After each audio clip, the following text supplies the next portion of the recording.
Hello my friends, welcome back to the channel. I know it has been a little while since I've uploaded a video. I've had a fair bit of real life getting in the way, but here we are, back to it. Today I thought I'd talk to you about the cameras I plan on using throughout this year. I know we are more or less a third of the way through the year already, but hey, it's better late than never.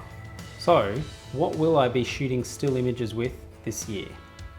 There are three main cameras I'll likely use quite a lot, and there will be a fourth one that may make a few appearances from time to time.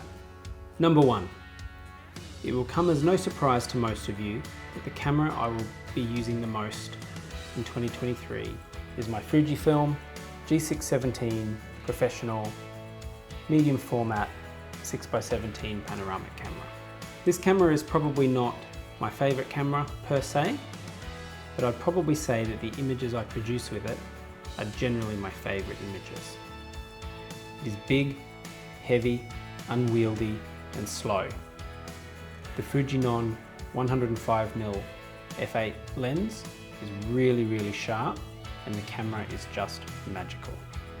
Unfortunately, I don't have the center ND filter, which everyone on the internet says you absolutely need to use with this camera, but to be honest, I realistically notice little to no vignetting at all, which is probably because I shoot stop down quite a lot most of the time. I really love the basically 1:3 ratio that it produces. 6x12 doesn't do it for me. 6x24 is too long and doesn't do it for me, but 6x17 really hits that spot. The second camera I plan to use quite a bit this year is also not my favorite camera, but I really do love it. It is my Fujifilm GFX 50R medium format digital camera. This thing is absolutely amazing.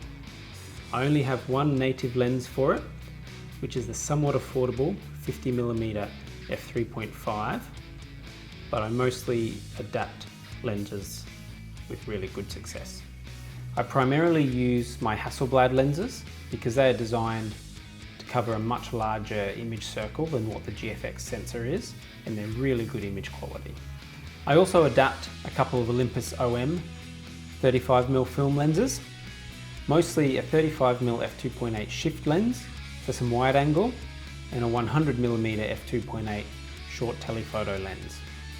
These lenses both cover the sensor really well and provide really good image quality. I've got a couple of other lenses I adapt, but those are the main ones. I haven't really used the GFX as much in the last 6 to 12 months as I've really been shooting a lot more film, but as the price of film photography is getting more and more expensive, I might just start using it a bit more often. The third camera that I'll be using quite a lot this year is the one that is the love of my photographic life. It's an absolute joy to use. It is, of course, my Hasselblad 503 CX. If I had to have one camera for the rest of my life, it would be this one. It is beautiful, well made, and an absolute joy to use, as well as producing great images. Sure, it does throw the odd tantrum and lock up, but it's usually pretty easy to unjam. I only have 3 lenses for it, and I'm pretty happy with that set of 3. I don't really feel like I need a lot more. I have the 60mm f3.5, which seems to get quite a lot of praise online for its image quality. Mine is an earlier C version, not the later CF version, but it does have the famous T-star coatings. It is a really great wide angle lens. I also have the 250mm f5.6 CF T-star coated lens. It's a really great, really heavy telephoto lens that I really quite enjoy using. It also works really well on the GFX. The third and final lens in my Hasselblad collection is the 150mm f4 CF T-star. This is my favorite. I really like this lens. It's a short telephoto, maybe short to medium telephoto. It's really sharp, and I just really like the perspective it offers for landscape photography. I really don't think I could live without this lens.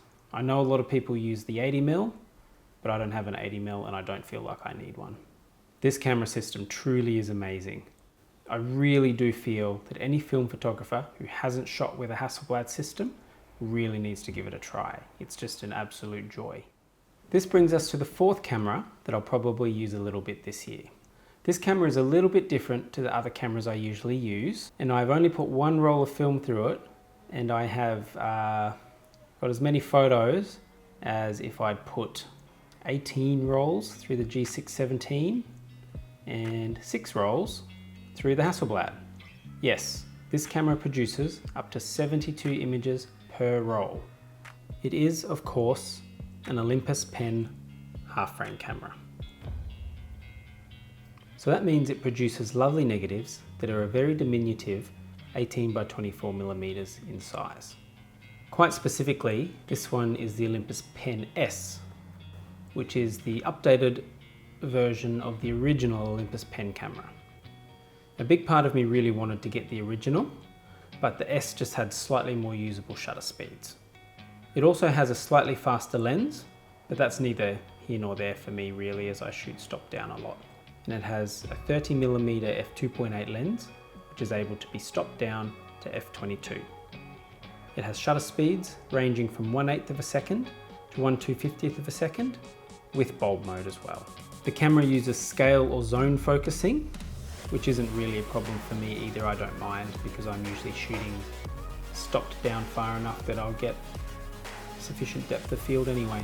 The Pen S may seem like a bit of an odd camera for me, as all of the other cameras I mostly use are medium format, and the negatives obviously cover quite a lot more film real estate than the Pen, but I wanted something fun and compact that might get me into shooting a bit more 135 film again.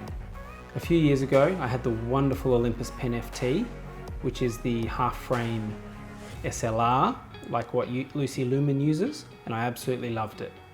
I've also had a couple of other fixed lens Olympus Pen cameras, and I've just always loved them all. They're just great little cameras. Anyway, so far I've taken this camera to Girrawheen National Park for my one-night remote trip in January. I shot the video with Hannah using it, of course, and I also have taken it to Lamington National Park. It's just such a great little fun camera. And Hannah also wanted to mention the camera that she's going to be using this year, which is her Olympus Pen EE2. Like my camera, this one takes 72 photos per roll and is a little half frame. It has a 28mm f3.5 lens. It's completely automatic in exposure and no need to do any focus. And it's a fun little camera. It takes wonderful pictures and beautiful pictures. I really like the camera because it's my favorite camera. Because it's red, my daddy and me favorite color. Well, that brings us to the end of our chat today about cameras. Thanks so much for watching. Please let me know in the comments down below which one of my cameras you like the most and which one you want to see me use. I've probably never said this on the channel before, but if you don't already follow me, you might enjoy checking out my Instagram account. I do post photos there from time to time, and quite often they're not the ones that I might post in my videos, so it might be worth having a look at.